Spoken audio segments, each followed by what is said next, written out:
Black and white நேயர்களுக்கு வணக்கம். நிகழ்ச்சியில் மூத்த பத்திரிகையாளர் சுபீர் இணைகிறார். வணக்கம் சார். வணக்கம் சார். பராசக்தி ரொம்ப ஹாட் டாப்பிக்காக இருக்குது. திரையுலகத்தில் புதுசாக நடிக்க வந்த நடிகர்கள்லாம் பராசக்தி படத்துக்கு அப்புறம் யார் வந்தாலும் வசனங்களை பேசி காட்டுறது பராசக்தி படம் வசனமாக தான் இருக்கும். இன்றைக்கி புதுசாக பராசக்தி படம் டீம் அவங்க வள்ளுவர் கோட்டத்தில் அந்த காலகட்டத்தில் இருக்கக்கூடிய விஷயங்களெல்லாம் ஒரு கண்காட்சி அமைத்து அதை நினைவுக்கு கொண்டு வந்திருக்கிறாங்க. அதில் டூரிங் டாக்கீஸ், சிவாஜி நடித்த கலைஞர் வசனத்திலான பராசக்தி படத்துடைய நினைவுகள் எல்லாமே இருக்குது. புதிய பராசக்தி படத்துக்கு இந்த கான்செப்டில் ப்ரொமோஷன்றது எப்படி இருக்குது? இல்லை, புதிய விஷயம் தான் அது. சிவகார்த்தி நடிக்கக்கூடிய பராசக்தியை பொறுத்த வரைக்கும் ஒரு ஹிந்தி எதிர்ப்பு போராட்டத்தை மையப்படுத்தி எடுக்கப்பட்ட கதை 1960 காலகட்டங்களில் எப்படி ஒரு ராஜேந்திரனுங்கிற ஒரு மொழிப்போர் தியாகி எப்படி பெரிய போராட்டத்தை எடுத்து எப்படி அவர் தற்கொலை செஞ்சு கொண்டார், எப்படி ஒரு உடலை தியாகம் பண்ணார் அப்படிங்கிற ஒரு முக்கியமான ஒரு எமோஷனல் படம். இப்படி அந்த படம் பார்க்குறப்போ தமிழ்நாட்டில் இருக்கக்கூடிய ஒவ்வொரு தமிழர்களும் அடுத்த தலைமுறையினர்களும் பார்க்கணும். ஒரு மொழிக்காக ஒரு மிகப்பெரிய ஒரு போராட்டத்தை நடத்தி ஆயிரக்கணக்கான பேர் உயிர் தியாகம் செய்து இந்த மொழியை காப்பாற்றி வச்சிருக்கிறாங்க. இந்த இருமொழி கொள்கைக்காக, இந்தி எதிர்ப்புக்காக எவ்வளோ பெரிய விஷயத்தை திராவிட இயக்கங்கள், குறிப்பாக திமுக, அண்ணா கையில் எடுத்து கொண்டு போனாருங்கிறத அந்த காட்சிகளை மையப்படுத்தி தான் இந்த பராசக்தி படம் பண்ணுறாங்க. கண்டிப்பாக இது எல்லாரும் பார்க்க வேண்டிய படம் வரக்கூடிய டாக்கெல்லாம் ரொம்ப நல்லா இருக்குது. பயங்கர எமோஷனல். கிளைமேக்ஸ் காட்சியை பார்த்துட்டு வர்றப்ப ஒரு என்ன சொல்கிறாங்க, அப்படியே ஒரு மெய் சிலிர்ப்போடு தான் வருவாங்க. அந்த அளவுக்கு ஒரு பெரிய தாக்கத்தை இந்த படம் ஏற்படுத்தும் அப்படின்றாங்க. முதல்ல இந்த படம் ஜனவரி 14 ரிலீஸ் ஆகிறதா இருந்துச்சு. இப்போ ஜனவரி மாதம் 10 ஜனநாயகன் 9 10 ரிலீஸ் ஆகிற மாதிரி 2 படமும் நேருக்கு நேரம் கிளாஸ் ஆகுதுங்கிற மாதிரியான ஒரு செய்தியும் போயிட்டு இருக்கு. கன்ஃபார்ம் பண்ணல. வரக்கூடிய தகவல் அவங்க 10 வர்றதுக்கு தயாராகிட்டாங்கிற மாதிரி தான் சொல்கிறாங்க. இப்போ அது ஒரு பக்கம் இருக்கிறப்ப அந்த படத்தில் பயன்படுத்தப்பட்ட அந்த செட்டு, அந்த டூரிங் தேட்டர்ஸு, அந்த காலகட்டத்தில் இருந்த போலீஸ்காரர்களுடைய அந்த காஸ்டியூமு, அதே மாதிரி ஆட்களை போட்டு அங்கே நிப்பாட்டியிருக்காங்க. அப்புறம் அந்த காலகட்டங்களில் தியேட்டரில் எவ்வளோ டிக்கெட்டு, டூரிங் தேட்டர் எப்படி இருக்கும், டெலிஃபோன் எப்படி இருக்கும், பூத் எப்படி இருக்கும், அந்த மாதிரியான அந்த படத்தில் பயன்படுத்தப்பட்டது அப்படியே வள்ளுவர் கோட்டத்தில் ஒரு பெரிய செட்டாக உள்ளே போட்டிருக்காங்க. வேல்ட் ஆஃப் பராசக்தின்னு போட்டிருக்காங்க. பொதுமக்கள் பார்வைக்காக வச்சுருக்கிறாங்க. இது ஒரு புதிய எக்ஸ்பீரியன்ஸ் தான். ஒரு படத்தைக்கு ஒரு பெரிய செட்டு போட்டு கிரியேட் பண்ணி பழைய விஷயத்தை கொண்டு அதை மக்கள் பார்க்க வைக்க உள்ளே கொண்டு வர்றதுங்கிறது ஒரு புதுவிதமான ஒரு எக்ஸ்பீரியன்ஸாக தான் இருக்கும். இது சினிமா ரசிகர்களை தாண்டி குழந்தைகளை கூட்டு போய் பார்த்தீங்கன்னா அந்த காலத்தில் எப்படி இருக்குது, அந்த காலத்தில் வண்டியை பார்த்தியா, அந்த காலத்தில் ஃபோனை பார்த்தியான்னு காமிக்கிறதுக்கு ஒரு நல்ல விஷயம், ஒரு என்டர்டெயின்மெண்ட்டாக பண்ணியிருக்காங்க. இந்த கோட் திரைப்படத்தில் தான் விஜயுடன் சிவகார்த்திகேயன் நடித்திருந்தார். அப்போ விஜய் துப்பாக்கி கொடுத்துட்டு நீங்கள் போயிட்டு வாங்கண்ணே நான் பார்த்துக்கிறேன்லாம் சிவகார்த்திகேயன் சொன்ன டைலாக்கை இப்போ மாற்றி சோஷியல் மீடியாக்கெல்லாம் பேசுனாங்க. துப்பாக்கி திருப்பி பிடித்து விட்டாரா சிவகார்த்திகேயன் அப்படின்றாங்க. ஏன்னா ஜனநாயகனும் பராசக்தியும் முதல்ல ஒன்றா வரப்போகுது, வரல அப்படின்றதெல்லாம் ஓடிட்டு இருந்தது. அப்புறம் இது 9 ரிலீஸ் ஆகுது, ஒரு வாரம் தள்ளி தான் பராசக்தின்னாங்க. இப்போ நீங்கள் சொல்கிறத பார்த்தா அதுக்கு வாய்ப்பு இருக்கிறது அப்படின்னும் போது விஜயுடன் மோதுவது சிவகார்த்திகேயன் அப்படின்னு ஒரு முடிவுக்கு வந்துட்டாங்க அப்படின்ற மாதிரி எடுத்துக்கிறதா, இல்லை அப்படி வாய்ப்பு இருந்ததுன்னா விஜய் தரப்பில் வைக்கக்கூடிய விமர்சனங்கள் என்னவாக இருக்கும்? அது சிவகார்த்திகேயனை நோக்கி இருக்குமா, இல்லை ப்ரொடக்ஷன் கம்பெனி உதயநிதியை நோக்கி இருக்குமா, எப்படி இருக்கும்? இல்லை, இங்கே ஒரு கட்டமைப்பு உருவாக்குறாங்க சார். 2 நாள் நரேஷன் செட் பண்ணிட்டு இருக்கிறாங்க. எப்படின்னா திமுகவுக்கு எதிராக விஜய் ரசிகர்களை திருப்பக்கூடிய வேலையை செஞ்சுக்கிட்டு இருக்கிறாங்க. அதாவது இந்த படத்தை ரிலீஸ் பண்ண விடாமல் பண்ணுறாங்க, இந்த படத்தை முடக்க பார்க்குறாங்க, உதயநிதி நேரடியாக தலையிட்டார், ஜனநாயகன் படத்தை ஓட விடக்கூடாதுன்னு முடிவு பண்ணிட்டாங்க, பிஸ்னஸ் ரீதியை இடைஞ்சல் கொடுக்குறாங்க அப்படின்னு தொடர்ந்து திமுகவிற்கு எதிராக விஜய் ரசிகர்களை திருப்பக்கூடிய வேலையை தொடர்ந்து செஞ்சுக்கிட்டு இருக்கிறாங்க. இதில் எந்த அளவுக்கும் உண்மையும் கிடையாது. உண்மை என்னென்னா, ஜனநாயகன் படம் முடிஞ்சு 6 மாதம் ஆச்சு. 6 மாதத்துக்கு முன்னாடி படம் முடிஞ்சிருச்சு. தேர்தல் நேரத்தில் இந்த படத்தை கொண்டு வரணும். ஏன்னா இது பகவந்த் கேசரின்னு ஒரு தெலுங்கு படம். அந்த தெலுங்கு படத்தில் என்ன கதை அப்படின்னா, ஒரு பழங்குடியின ஒரு சப் இன்ஸ்பெக்டர் அவர் ஒரு வழக்கில் மாட்டி உள்ளே போகிறார். அங்கே இருக்கக்கூடிய ஒரு கைதி என்ன சொல்கிறாருன்னா, என் பொண்ணு மிலிட்டரியில் போகணும்னு ஆசை, அவளை எப்படியாவது மிலிட்டரியில் சேர்த்தணும், உன்னுடைய கடமைன்னு சொல்லிட்டு அவர் இறந்து போகிறார். அந்த பெண்ணுடைய கனவை நிறைவேற்றுவதற்காக இந்த பழங்குடியின சப் இன்ஸ்பெக்டராக இருக்கிறவர் ஒரு பெண் பாதுகாவலராக, ஒரு பழங்குடியின மக்களினுடைய பாதுகாவலராக, ஒரு புரட்சியாளராக அந்த படம் ஆரம்பிக்கும். பாலையில் நடித்த படம். அதோடு சேர்ந்து சில அரசியல் விஷயங்களையும் சேர்த்து தான் இந்த ஜனநாயகன் பண்ணியிருக்காங்க. அப்போ இது தேர்தல் நேரத்தில் ஒரு மாதத்துக்கு முன்னாடி வர்றப்ப இது நமக்கு பொலிட்டிக்கலாக கெயின் கொடுக்கும்னு இந்த படத்தை 6 மாதத்துக்கு முன்னாடி முடிச்சுட்டு வெயிட் பண்ணாங்க. திட்டமிட்டு ஜனவரி மாதம் வரணும்னு. பராசக்தி படத்தினுடைய கதை வேற. பராசக்தி தீபாவளிக்கு ரிலீஸுக்கு பிளான் பண்ணாங்க. அந்த டான் பிக்சர்ஸ்க்கு நடந்த சில சிக்கல்கள் ரைடுகள்லாம் அதனால் கொஞ்சம் ஒரு 2-3 மாதம் படம் ஷூட்டிங்கே போகல, அப்படியே கிடப்பில் போட்டுச்சு. அதுக்கு பிறகு வேகமாக அந்த பிரச்சனைலாம் முடிச்சது பிறகு வெளியே வந்து இந்த படத்தை முடிச்சாங்க. ஒரு வழியாக அதுவும் வந்து பொங்கலுக்கு வந்து நிற்கிது. இது வந்து பிளான் பண்ணி வந்த படம் ஜனநாயகன், ஆக்ஷன் எல்லாம் வந்த படம் பராசக்தி. கால சூழல் வந்து 2 படத்தையும் ஒரே பொங்கல் ரிலீஸ் ஆக முடிவு பண்ணுறாங்க. தீபாவளியாவது ஒரு நாள் தான் ஃபங்க்ஷன். பொங்கல் பொறுத்த வரைக்கும் 1 வாரம் உங்களுக்கு தொடர்ந்து லீவ் வரும் கண்டிப்பாக. அப்படிங்கும் போது பொங்கலில் படத்தை ரிலீஸ் பண்ணுறதுக்கு எல்லா தயாரிப்பு நிறுவனங்களும் பார்ப்பாங்க. ஒரு பெரிய பட்ஜெட் படம், இந்த படத்துக்கு பிஸ்னஸை காட்டிலும் இந்த படம் கொண்டு போய் சேரணும்னு பராசக்தியை விரும்புகிறாங்க. ஏன்னா பராசக்தி படத்துக்கு வந்து ஓடிடி தரப்புல இருந்து நிறைய இடைஞ்செல்லாம் கொடுக்கப்பட்டது, வாங்க மாட்டேன்னு சொல்லி கடைசியில் இப்போ தான் ஓடிடி பிஸ்னஸ் பண்ணியிருக்காங்க. 2 விஷயம் இருக்குதுல்ல. இப்போ நீங்கள் ஆஃப் இயர்லி லீவு கொஞ்சம் முடிஞ்சிருக்கும், பொங்கல் லீவு வருது, அப்போ கொஞ்சம் அட்வான்ஸாக போடும்போது தானே குடும்பத்தோடு பார்க்குறதுக்கு சிவகார்த்திகேயன் படம் அப்படின்றதெல்லாம் ஒரு காரணங்கள் இருக்கும்.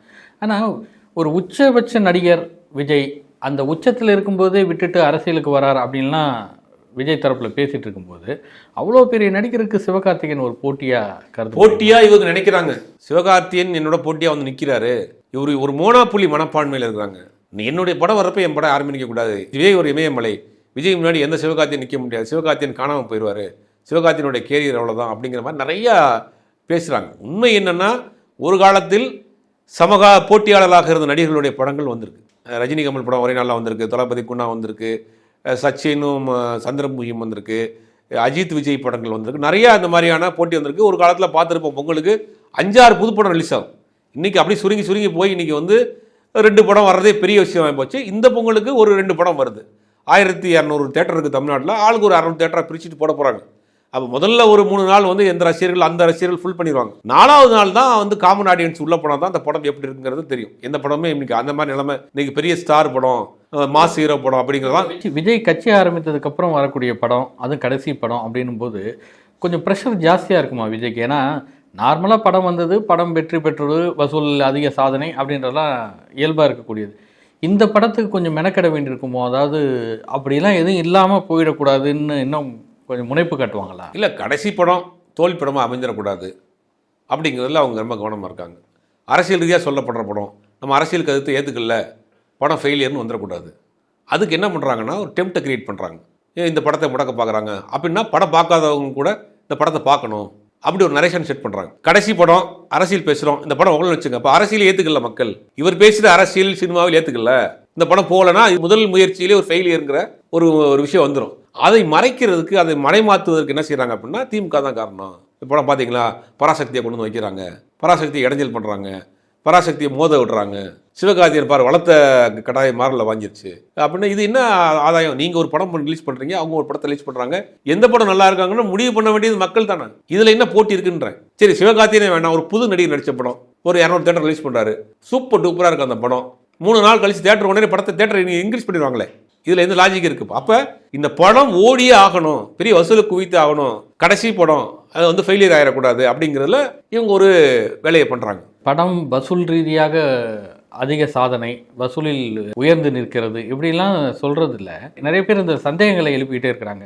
எதை வைத்து இந்த வசூல் கணக்கிடப்படுகிறது, யார் சொல்கிறார்கள், இதனுடைய அதிகாரப்பூர்வ தன்மை என்ன அப்படின்றதெல்லாம் நீண்ட நாள் இருக்கக்கூடிய சந்தேகம். இப்போ நடிகை சிம்ரனும் அதை கேட்குறாங்க. அதாவது டூரிஸ்ட் ஃபேமிலி, டிராகன், 3 BHK இதெல்லாம் வந்து நல்ல விமர்சனங்களையும் பெற்றது, வரவேற்பை பெற்றது. தேட்டரில் உண்மையாலுமே கூட்டம் இருந்து 1 வாரம் கடந்தும் கூட்டம் ஃபுல்லாக இருந்ததை பார்க்க முடிஞ்சுது. ஆனால் இந்த உச்ச நடிகர்கள் அப்படின்னு சொல்லக்கூடியவங்க நடிக்கக்கூடிய படங்கள்லாம் 1 வாரத்துக்கு அப்புறம் தேட்டரில் ஃபுல் அப்படின்லாம் இல்லை, ஆனாலும் வசூலில் சாதனைன்னு சொல்கிறாங்க. அது எப்படின்னு தான் புரியலன்னு சிம்ரனே திரைத்துறையில் இருந்துக்கிட்டு ஒருவர் கேட்கும்போது இந்த கேள்வி சந்தேகம் இன்னும் வலுவாக தானே இருக்குது. இல்லை, கண்டிப்பாக சார். இது வந்துன்னா பட்ஜெட்டும் பெருசு, ஓடுற நாட்களும் கம்மி, ஆனால் கலெக்ஷன் பெரிய கலெக்ஷன். இந்த மாயம் தான் வந்து தெரியல. அப்போ இவங்க வந்து ஒரு விஷயத்தை கட்டமைக்கிறாங்க. சினிமாவில் ஒரு மோனோப்புள்ளி இருக்குது சார். அந்த சினிமா மோனோப்புள்ளி என்ன பண்ணுறாங்க அப்படின்னா அவங்க தான் ஒரு நடிகருடைய சம்பளத்தை கசிய விடுறாங்க. இப்போ நீங்கள் ஒரு நடிகர் முதல் படத்தை 35 கோடி ரூபா வாங்கியிருக்கீங்க, இந்த படத்துக்கு 50 கோடி ரூபா கேட்குறாருங்கிற செய்தியை பரவ விட்றீங்க. அப்போ இன்னொரு தயாரிப்பாளர் என்ன செய்வார்னா, இல்லை நம்ம 45 கோடி ரூபாய்க்கு முடிச்சிருவோம், இவரை வந்து ஃபிக்ஸ் பண்ணிடுவோம்னு வர்றாங்க. அப்படி வந்து தமிழ் தெரிஞ்ச தயாரிப்பாளர்கள் மாட்ட மாட்டேங்கிறாங்க. ஒரு மூடு மந்திரம் மாதிரி போட்டு ஒரு செய்தியை கிரியேட் பண்ணி பரப்ப விட்டு ஒரு வேலையை தொடர்ந்து சினிமாக்குள்ளே ஒரு குறிப்பிட்ட ஆட்கள் செஞ்சுக்கிட்டே இருக்கிறாங்க. அதனுடைய விளைவை என்ன பண்ணுறாங்கன்னா, ஓடாத படத்துக்கு கூட அடுத்த நாளே சக்ஸஸ் மீட், அந்த படம் அட்டர் ஃப்ளாப்பாக இருக்கும், அடுத்த நாள் காலையில் சக்ஸஸ் மீட். எனக்கு தெரிஞ்ச ஒரு படம் சார், 4.5 கோடி ரூபா அந்த படத்துக்கு எல்லா செலவு வந்துச்சு, ஒரு 50 லட்ச ரூபா செலவு வச்சு ரிலீஸ் பண்ணாங்க. படம் போட்ட 2வது நாளே எல்லா தேட்டர்லையும் எடுத்துட்டாங்க, 3வது நாள் சக்ஸஸ் மீட். சக்ஸஸ் மீட்டு. எதுக்கு சக்ஸஸ் மீட் வச்சுருக்கீங்க? ஒன்றும் 10 பைசா கைக்கு வரலையே, தேட்டர் வாடகை கூட கைக்கு வராது. அது இதை காட்டில் பெரிய காமெடினா தேட்டர் கணக்குன்னு ஒன்று இருக்குது. தேட்டர் கணக்கு, அதாவது டாக்ஸு, அந்த யூஎஃப்ஓ கியூப்லாம் போன காசு, அப்புறம் தேட்டர் வாடகை, இதெல்லாம் கணக்கு போட்டுட்டு அந்த டிஸ்ட்ரிபியூட்டர் வந்து உங்களுக்கு ஒரு அமௌண்ட் வரும். அந்த கணக்கை பார்த்தீங்கன்னா நீங்கள் நகைக்கணக்கு கூட பார்த்துடலாம். அதை விட மோசமாக இருக்கும் அந்த கணக்கு பார்க்குறது. அவங்களுக்கு அந்த உண்மையிலே தயாரிப்பாளருக்கு அந்த காசு வந்து சேர்றதுங்கும் போது வந்து என்ன சொல்கிறது, இந்த வடிவேல் ஒரு படத்தில் கணக்கு பாருங்க, நீங்கள் தான் எனக்கு காசு கொடுக்கணும், அந்த கணக்கு மாதிரி தான் சொல்லுவாங்க. அந்த கணக்கு மாதிரி இருக்கும்.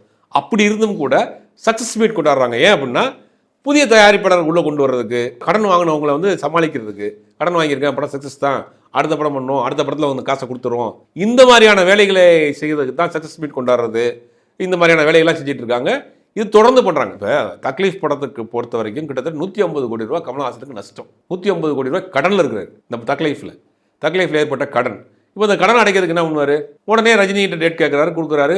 ரஜினி படத்தை வேகமாக கதையை ஃபிக்ஸ் பண்ணல, டேரக்டரை ஃபிக்ஸ் பண்ணல, சுந்தர்சியை வச்சு ஒரு பூஜை கூட கிடையாது, ஒரு அனௌன்ஸ்மெண்ட் பண்ணிட்டு கொடுக்குறாங்க. உடனே கடன்காரன் நெருக்கடி இல்லாமல் இருக்கும். அவங்க அந்த படம் பண்ணுறாரு, இந்த காசை அவர் கொடுத்துருவாரு, நெருக்கடி வேண்டாம். அது சக்ஸஸ் மீட் ஏறக்குறைய இந்த மாதிரி தான். இது எல்லாமே வந்து ஒரு ஏமாற்றக்கூடிய வேலை தான். அது ஒரு புது முகத்தை வச்சு ஒரு 4 கோடியில் ஒரு படம் பண்ணுறீங்க, ஒரு 50 லட்ச ரூபா ப்ரொமோஷன் பண்ணுறீங்க, படத்தை ரிலீஸ் பண்ணுறீங்க, அந்த படம் ஒரு பெரிய லாபத்தை கொடுக்குதுன்னா அது ஒரு பெரிய கலெக்ஷன். நம்ம டூரிஸ்ட் ஃபேமிலியாக இருக்கட்டும், டிராகனாக இருக்கட்டும், மகாராஜனாக இருக்கட்டும். மகாராஜனா 100 நாள் ஓடிச்சு, எனக்கு தெரிஞ்சு ரொம்ப நாள் கழித்து தமிழ் சினிமாவில் 100 நாள் ஓட படம். இப்படி ஒரு பெரிய லிஸ்ட்டே இருக்குது. ஆனால் இந்த படங்களை பொறுத்த வரைக்கும் ஓடாத படங்களை வாங்கின கடன்காரன் எடுக்காமல் இருக்கிறதுக்கு, வட்டிக்காக அடிக்காமல் இருக்கிறதுக்கு, அடுத்த படத்தை ஆரம்பிக்கிறதுக்காக இந்த சக்ஸஸ் மீட்டு, இந்த பெரிய வசூல், இந்த வசூல் ரெக்கார்டெல்லாம் காட்டுறதுக்கு என்னென்னா கடன்காரன் வாயடிக்கிறதுக்கு பண்ணுற வேலை தான். அரசன் திரைப்படத்தில் சிம்பு, ஆண்ட்ரியா நடிக்கிறாங்க அப்படின்றாங்க. ஆண்ட்ரியா என்ன கேரக்டர் வராங்க? சிம்புவோடைய இந்த படத்துடைய தகவல் ஏதாவது அப்டேட் என்ன இருக்குது? கோவில்பட்டியில் போயிட்டு இருக்கு சார் ஷூட்டிங். கிட்டத்தட்ட ஒரு 20 நாள் ஃபர்ஸ்ட் ஷெட்யூல் கோயில்பட்டியில் சமுத்திரக்கனி, ஆண்ட்ரியா, சிம்பு நடிக்கக்கூடிய காட்சிகளை எடுத்துக்கிட்டு இருக்கிறாங்க. அந்த படம் 20 நாள் முடிச்சதுக்கு பிறகு ஹீரோயின் ஃபிக்ஸ் ஆகலை, நல்லா ஃபிக்ஸ் பண்ணிடுவாங்க. அது முடிச்சுட்டு வந்தோன்னா இந்த மாதம் எண்டில் வந்து நியூ இயர் பிரேக் விட்டுட்டு திருப்பி சென்னையில் அந்த படத்தோடைய ஆரம்பிக்கிறாங்க. இல்லை ஹீரோயின்லாம் இப்போ ஆண்ட்ரியா வந்து என்ன, அதில் வந்து முக்கியமான ஒரு கேரக்டர் பண்ணுறாங்க. ஹீரோயின் கிடையாது, முக்கியமான ஒரு கேரக்டர் பண்ணுறாங்க. அதோட ஒரு பேபி சமுத்திரக்கனி ஜோடியான்னு தெரியல. இந்த படத்தில் வந்து மதுரை டைகர் அப்படிங்கிற ஒரு கேரக்டரில் நடிக்கிறார். ஆக்சுவலாக இந்த படம் வந்து மயிலை சிவகுமாரனுடைய கதையினுடைய தழுவலில் வரக்கூடிய விஷயம். இந்த மயிலை சிவகுமாருக்கு டைகர்னு ஒரு பேர் இருக்கும், கேள்விப்பட்டிருப்போம். அதனால இந்த படத்தில் மதுரை டைகர் ஒரு கேரக்டரில் பண்ணுறாரு. இப்போ இந்த படத்தை பார்த்தீங்கன்னா சிம்புனுடைய லைஃப்லேயே முதல் முறையா ஒரே டைம்ல 2 படத்தில் நடிக்கிறார். ஏன் படம் நடிக்க மாட்டேங்கிறான்னு சொல்றதுக்கு 1க்கு 2 போனஸ் என்ன பண்றாருன்னா, இப்போ ஜனவரி மாதம் சென்னையில் ஆரம்பிக்கிறாங்க இந்த படத்தினுடைய செகண்ட் ஷெட்யூல். இந்த மாதம் எண்டில் வந்துடுறாங்க. வந்து நியூ இயர் பிரேக் விட்டுட்டு பிறகு ஜனவரி ஃபர்ஸ்ட் வீக்ல ஆரம்பிச்சு கண்டினியூவா படம் அப்படியே போகுது. பிரேக்கே இல்லாமல் இந்த படத்தை முடிக்க போறாங்க. Back to back. வெற்றிமாறனுக்கு இது புதுசு, வெற்றிமாறனுக்கும் ஒரு புதுசு, சிம்புக்கும் ஒரு புதுசு. வேகமாக இந்த படத்தை முடிக்கணுங்கிறதுக்காக பேக் டு பேக் கேப்பே இல்லாமல் படத்தோடைய ஷூட்டிங் போயிட்டு இருக்கு. இந்த கேப்பில் அஸ்வந்த் மாரிமுத்து டிராகன் படம் பண்ணார். அஸ்வந்த் மாரிமுத்து டிராகன் பெரிய பேசப்பட்ட படம். அந்த டைரக்டர் வந்து டிராகன் ரிலீஸ் ஆகிறதுக்கு முன்னாடியே சிம்பு கமிட் பண்ணி வச்சிருந்தார். அந்த டைரக்டர் மேலே ஒரு நம்பிக்கை வச்சு அவர் காட் ஆஃப் லவ்னு ஒரு படம், ஒரு கதை ரெடி பண்ணி வச்சிருக்காரு. காதலிக்கிறவங்களுக்கு விதவிதமான கெட்டப்பில் வந்து உதவி செய்யக்கூடிய ஒரு வித்தியாசமான ஒரு லவ் வித் காமெடி படம். அது ரொம்ப நாளாச்சு அந்த மாதிரி படம் வந்து, அந்த மாதிரியான ஒரு ஸ்கிரிப்ட். அந்த படத்தினுடைய ஷூட்டிங் ஆரம்பிக்க போகிறாங்க. ஜனவரி மாதமே ஆரம்பிக்க போகிறாங்க. 10 நாள் அரசன், 10 நாள் அந்த அஸ்வந்த் மாரிமுத்து படம். சேமல்டேனியஸில் பேரலாக 2 படம் சிம்பு நடிக்க போகிறாரு. இதுக்கிடையில் ஏஆர் முருகதாஸ் படமும் ஒன்று பண்ணுறாரு. ஏஆர் முருகதாஸ் வந்து சமீபத்தில் ஹிந்தியில் சிக்கந்தர் ஒரு படம் பண்ணார், பெரிய ஃப்ளாப்பு. மதராசி பண்ணார், பெருசாக போல. இருந்தாலும் கூட அவர் சொன்ன ஒரு கதை சிம்புக்கு ரொம்ப பிடிச்சி போய் அவரையும் கமிட் பண்ணியிருக்காரு. இப்போ இந்த 2 படம் முடிஞ்சோடனே அடுத்து ஏஆர் முருகதாஸ் படம். அப்படிங்கும்போது வரிசையாக லைனாக வச்சிருக்காரு. பரபரப்பாக அடுத்த ஷூட்டிங் போயிட்டு இருக்காரு. நன்றி சார்.